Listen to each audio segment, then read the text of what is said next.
This is a story of men and methods. A story of the River Rouge plant on the banks of the River Rouge at Dearborn, Michigan. Factories, broad acres of buildings, ships, machines are only methods. But what is done here and how well it is done depends upon men. Methods and machines change. The earth and men endure. The earth yields her products from farm, mine, and forest. And man uses his ingenuity to transport them and build them into useful things. And so, here at the Rouge plant, as we shall see, there is no such thing as labor-saving machinery. It is labor-serving. And the more it succeeds in serving man, the more jobs it creates. But first, 8 tall stacks loom above a powerhouse, generating enough electric current for a great city.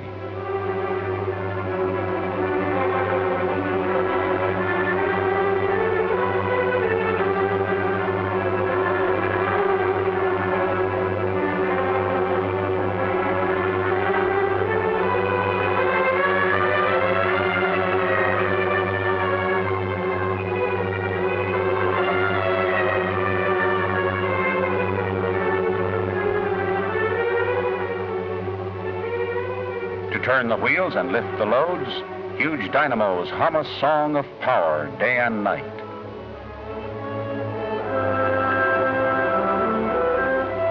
Intricate switchboards, dials measuring power generated and power consumed throughout the plant. This is the heart of the Rouge, a heart that pumps electric power into thousands of motors, into thousands of machines designed to lighten labor. For example, follow the path of one great artery and you'll come to the docks on the River Rouge where electric cranes reach down into the hold of a ship and bite into its cargo, moving tons of iron ore with each bite. Ore that may become a part of finished Ford cars within 28 hours.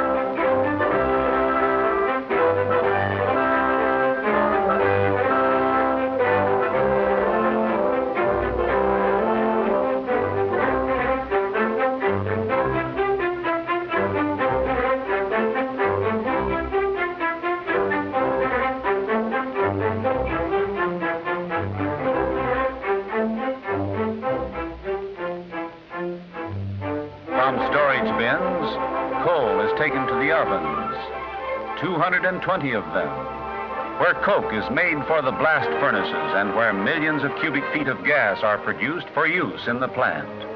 Tons of water cool these flaming carloads, causing clouds of steam to puff skyward. When cooled, the coke is transported to the towering blast furnaces where iron is melted from the ore. There's one of the blast furnaces being charged with ore, with coke to burn and melt the ore, with limestone to flux the impurities in the ore. 15 tons in each charge dumped into the top of the furnace. Hours later, pure molten iron flows from the bottom of the huge structure to be directed through channels that lead to waiting ladle cars.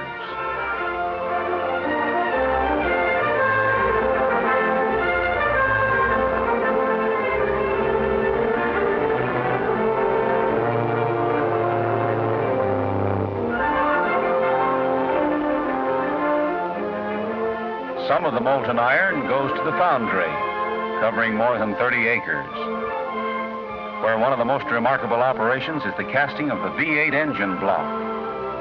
A special technique has made it possible to build a mold with 46 cores and to cast the entire V8 engine block, including the clutch housing, in a single piece.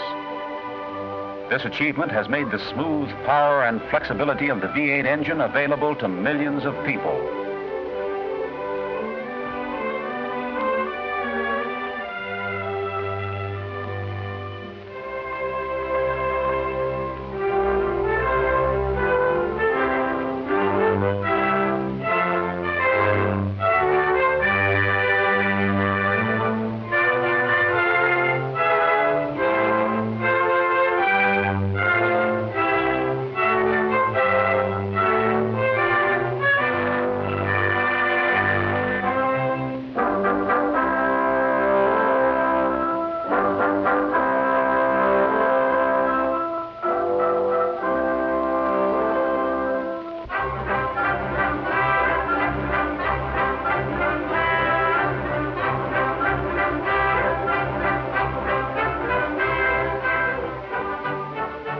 taken out of the molds after they have cooled, the engine block castings are first smoothed. Rough edges left from the mold are cut away.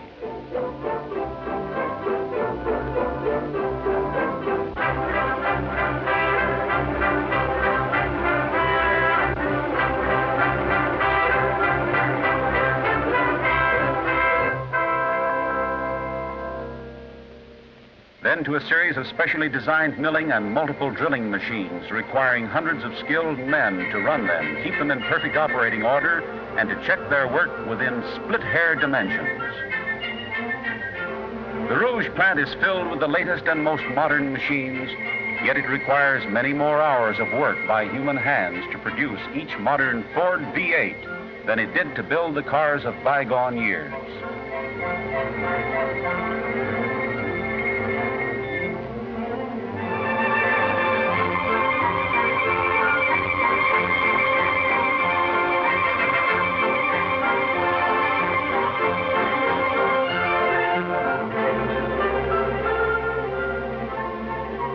The Ford system of production depends upon the use of high-quality materials and upon precision manufacture through checks and measurements.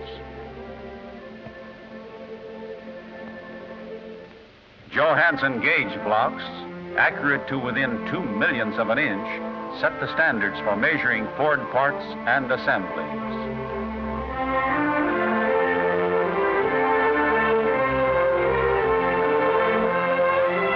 Some of the testing machines seem even to possess a mechanical intelligence that no human mind could equal. The electric camshaft tester, for instance, automatically gauges 25 surfaces on each shaft and rejects those which fall below the exacting requirements for accuracy and quality. Another division of the foundry is given over to the casting of the short, sturdy V8 alloy steel crankshafts. An electric furnace is used in the process of making this special steel, and frequent test pourings determine when the metal is ready. And here, for example, is the laboratory which does just that. Close to the electric furnaces, it is typical of the Ford system of quality control. In addition to the main plant laboratories which are housed in newly completed and enlarged quarters, more than a dozen laboratories are maintained throughout the plant, and tests are made close beside the production line they control. Liquid steel is poured into hundreds of molds every hour. A continuous procession of them moving on and cooling until the forms can be knocked away, leaving 4 crankshafts to the mold.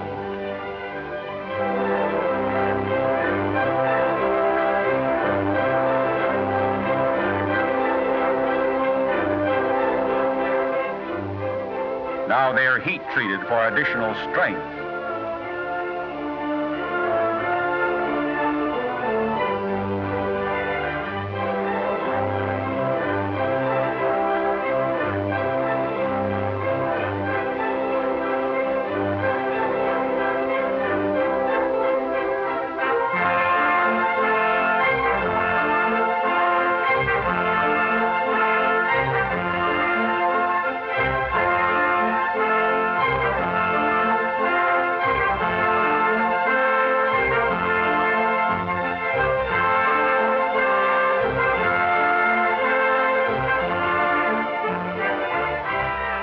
And finally machined to accurate dimensions, polished and balanced dynamically to establish the perfect balance of every Ford crankshaft in motion, just as it will operate in the engine.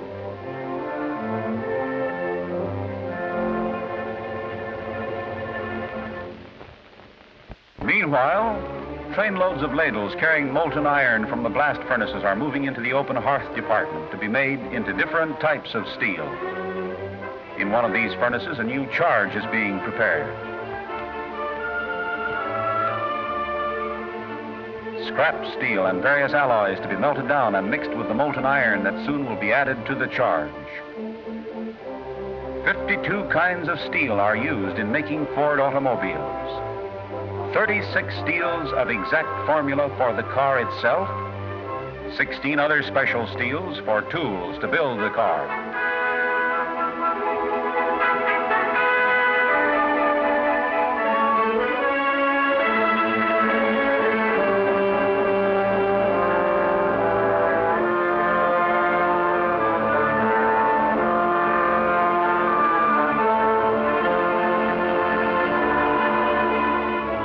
again, testing samples are taken.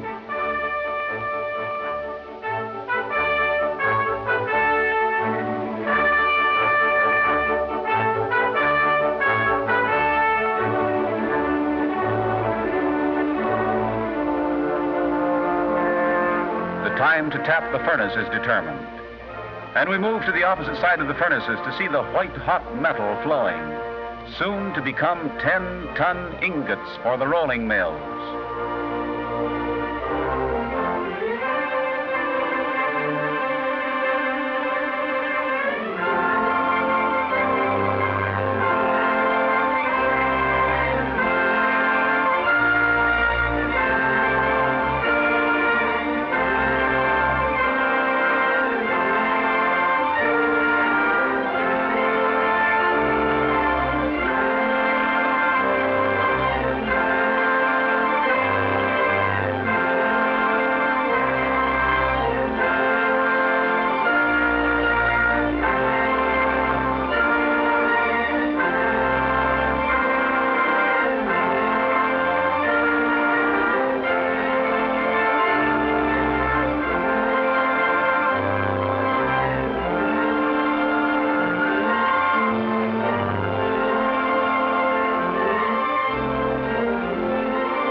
Ingot, when it is stripped from the molds, is taken to a huge oven called a soaking pit, where it is brought to the right temperature for rolling.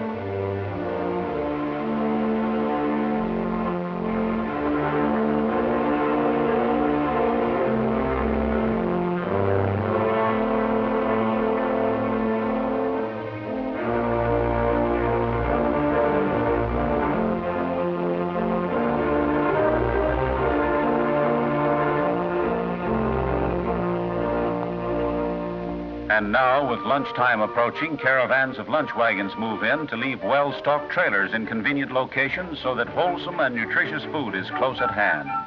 Every item on these wagons must meet a strict set of specifications set up by the Ford commissary, and prices are kept at a minimum. The men gather around and make their choice from a long list of good things. Some, of course, bringing their own food and, depending on the lunch carts, only for a hot dish, a hot drink, or perhaps a dessert. In such a tremendous plant as this, time must be scheduled to ensure steady production, and so that all do not start or finish work at the same time. Groups of men come on and go off duty with clock-like regularity.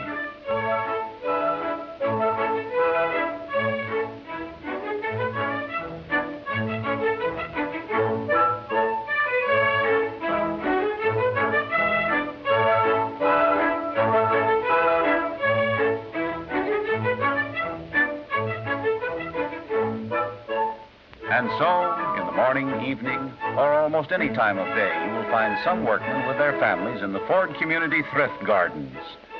Henry Ford believes that man is happiest and most prosperous, as he says, with one foot on the land and one in industry. So hundreds of acres of Ford farmland near the plant are made available to Rouge workmen, where each man, if he wishes, has a plot of ground to cultivate as his own for thrift, health, and relaxation.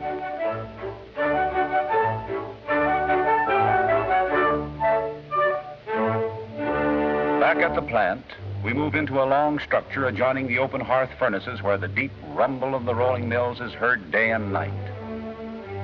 An ingot glowing with heat comes out of the soaking pit and starts its journey through the rolls.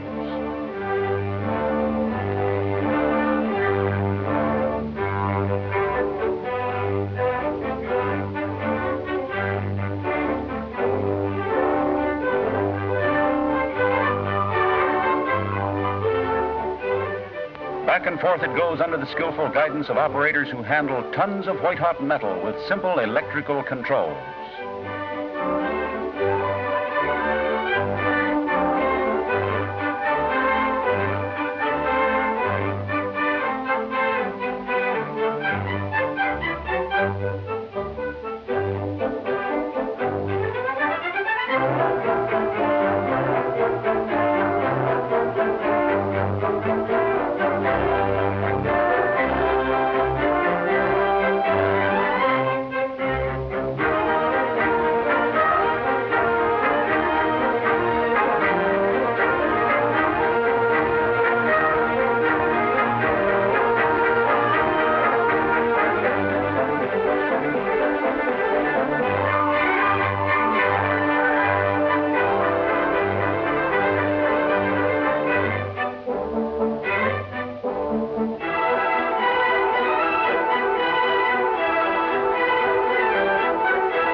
While this steel is being made ready for fabrication, other vital parts of the Ford automobile are taking form in the hands of thousands of other skilled men.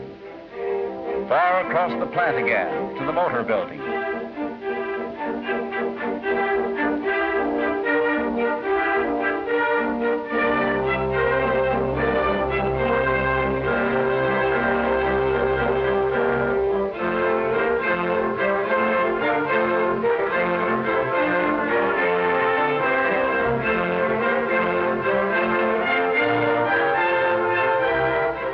Pistons are being finished and weighed. A weight variation of more than 1/7 of an ounce eliminates a piston, while perfect pistons go to each engine in matched sets of 8.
Here, the Ford V8 engine reaches the assembly stage.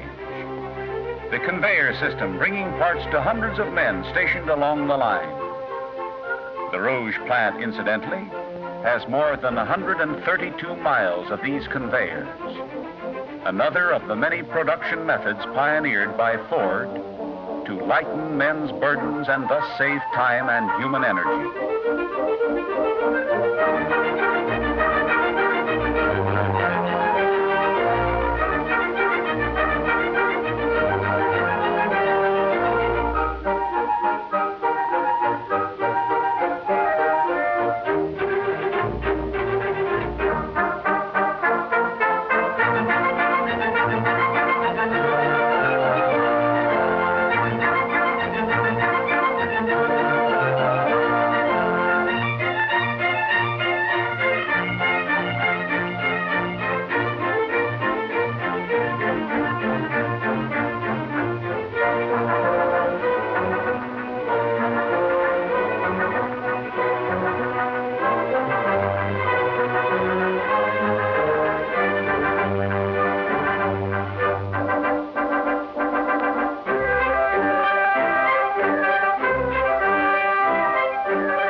engines are swung off the line at this point and connected to an electric motor for a running-in period in final preparation for a long life of dependable service.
And here you see one of these sturdy V8s subjected to actual running tests under full load through a wide range of speeds.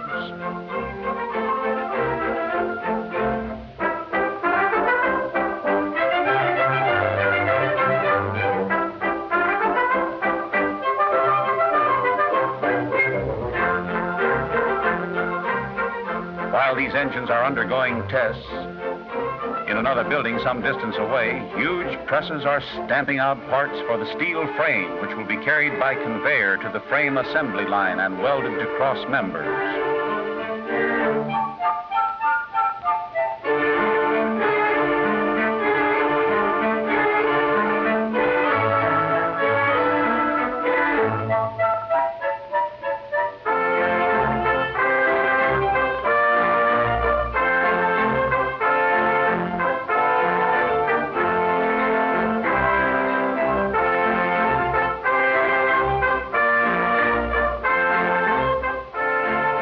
While other presses form the steel bodies.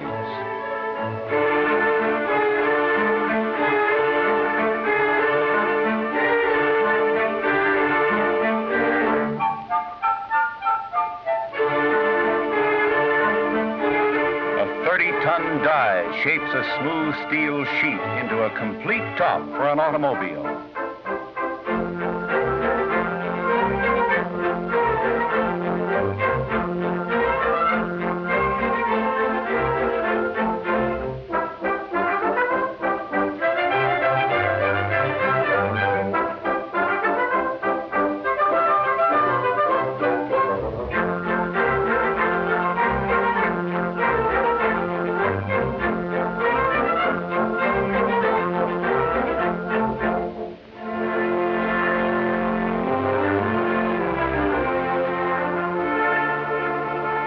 Tops, sides, bottoms, each part of the all-steel body meets where the conveyors merge at a specially designed machine called a jig, where they are welded electrically.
way, another important part of the Ford V8 all-steel safety body is wheeling into the line of march toward a finished car.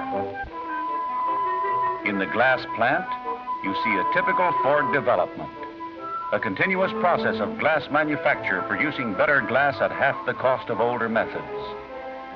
Streaming red hot from furnaces in a continuous ribbon, the glass is rolled into a flat sheet.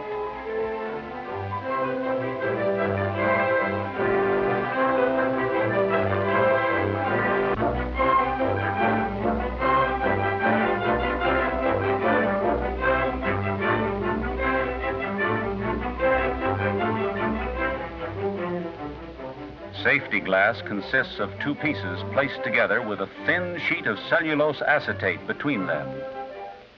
Heat and pressure bring the three layers of material into a permanent union. And now for the final operation. You see where you are and where you have been on a journey that would require many hours if you actually walked this route. The march of the many divisions is converging here at the final assembly line.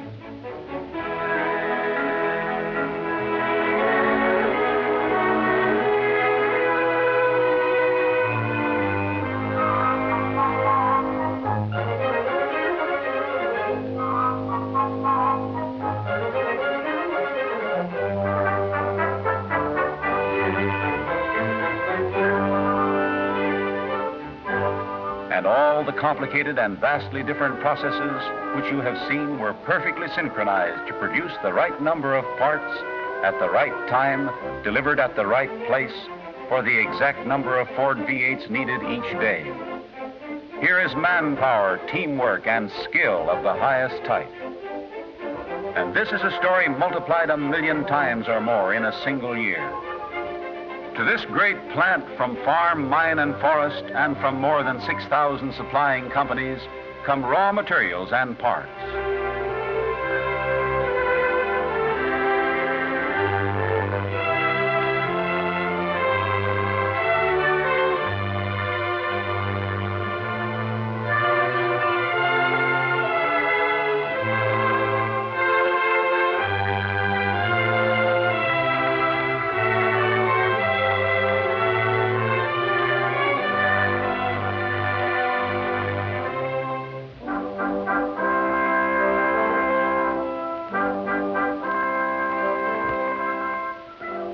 From it to Ford branches in America and to many parts of the world go the finished cars or assemblies and the inspiration of a great leader. Here indeed is the heart of the Ford organization. But to Henry Ford, it is not important that the Rouge plant stands alone in size and in the leadership of an industry. But it is vastly important to him that it be of service in creating more and better things, more and better jobs.